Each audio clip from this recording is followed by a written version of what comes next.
November 19th. Yeah. I'm not even counting the fight in Russia. Okay. November 19th, the fight of the year, possibly the fight of the decade.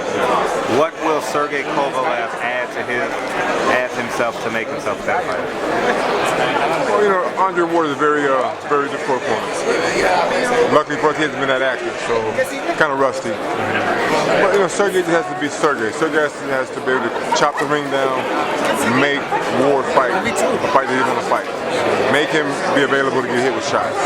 You know, it's a very intriguing fight, a very interesting fight for the fans. They deserve this kind of fight. I'm glad it's going to happen.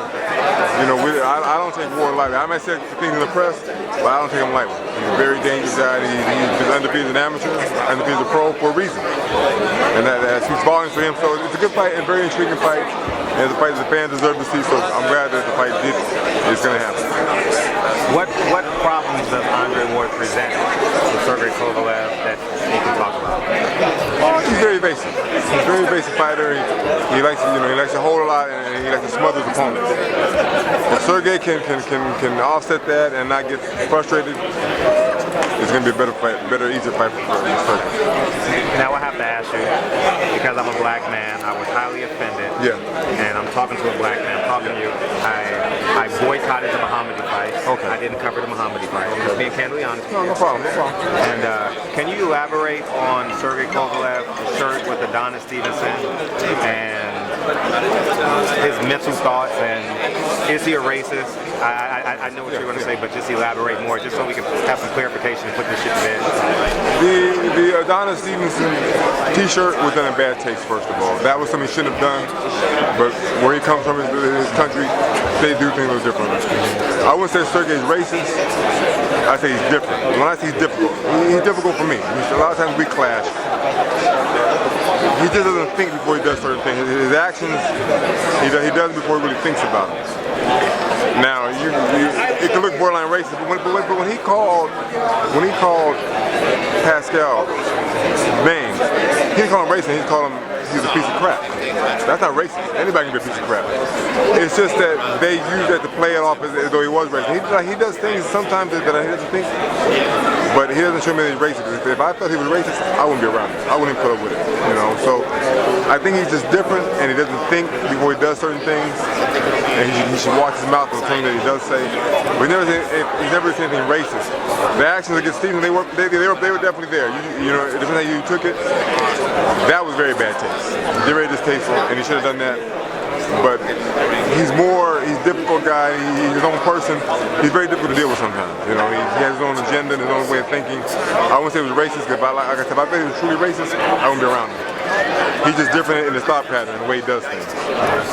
Why can't he find a home in America and he's destroying everything that's presented in front of him? Well, like I said, he's not thinking. He's not, you know, whatever he has his own personal problem.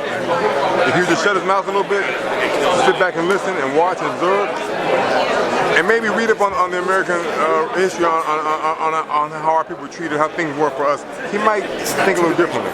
But that's not his way. He's his own man, his own thoughts, and so he does things the way he wants it. And I told him, all the things that you do are going to catch up with you. You won't get the endorsements that Golovkin may get or somebody, because your mouth can get you and keep you in trouble. So if he can curb that, he might be a better person. Where did he get his nastiness from? Was he born with it, or did it? You tell me. Well, I really couldn't tell you. In terms of in the ring, not in terms of in the ring. Well, that's because he kept Bernard Hopkins up. He's just blessed with that. That's just, you know. He kept David. He kept his last fight up. He just kept him up. He didn't want to.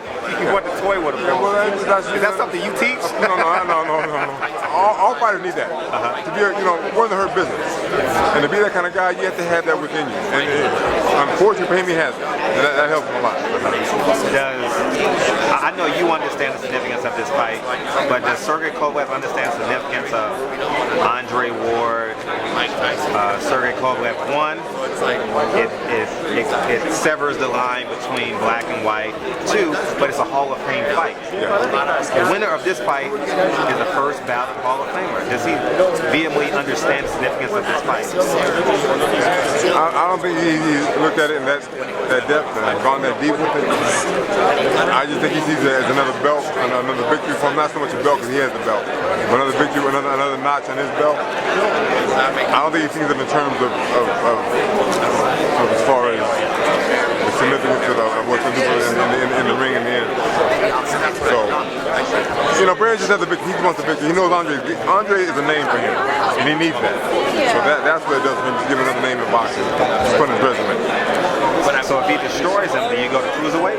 Like, you have no more fight. You have no more fights. Yeah, no. He doesn't want to go cruiserweight. I had a kid spar with him, beat the crap out of him. His name was Isaiah Thomas from Detroit. That kid started, he will not go to cruiserweight. He said it's too big for him. Not too big for him. Isaiah's just that good when he wants to. Isaiah's a lazy fighter. And he put on Sergey one day really bad. So what's next? If he destroys Andre Ward, what does you and Sergey Kovalev do next? He pretty much in the division, and now he just has to, come like Andre did, retread, go through again. I hope that he gets a good opponent. There's a kid named, I may not pronounce his name right, Beterbiev or Arthur. Better be whatever, but he's the one I thought was going to give him a problem, but that shoulder injury, he's been inactive. That may be a big fight in Russia. If he could be tired of fighting as a better professional, he would give Sergey because he's just as strong as Sergey. But until he's tired of becoming a better professional than he is now, Sergey's a better fighter. Can he shrink to 168? No. Impossible. No. And he should. He can. Keep your advantage. No. Appreciate you, man. Thanks for your time. Anything you want to say? I like everybody, listen, I love the job you're doing. It's a great job. And keep tuning in to your show, man. That's all.